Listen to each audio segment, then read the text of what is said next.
Hi, and welcome to part 9 of my video series. Today we're going to talk about the securities laws. Now you may think, well, the securities laws don't really apply to me unless I'm out there raising money through financing. Well, not so much. If you're issuing any options, for example, to employees or restricted stock or anything like that, you're actually in the purview of state and federal securities laws. So you'll want to talk to your lawyer and do some research. First of all, you need to know when the securities laws apply. Second, you need to know what exemptions may be available for your offering. So for example, if you're offering securities to employees or contractors or advisors, there are special rules that the SEC has for private companies, mainly a safe harbor provided in Rule 701 of the Securities and Exchange Commission. So you can Google that and look up what the rules are.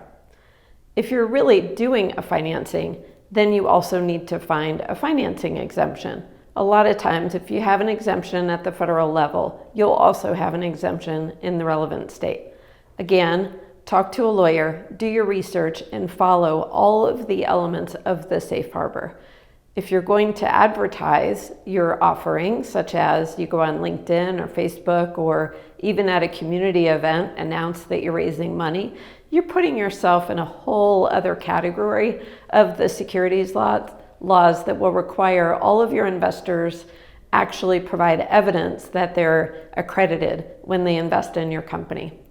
So it's very important to look at the front end as to what exemptions apply to whatever you're doing, whether it's issuing equity to employees or your advisors or raising money.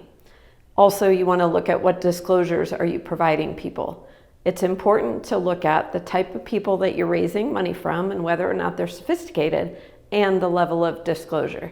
Think higher sophistication, better ability to take care of themselves.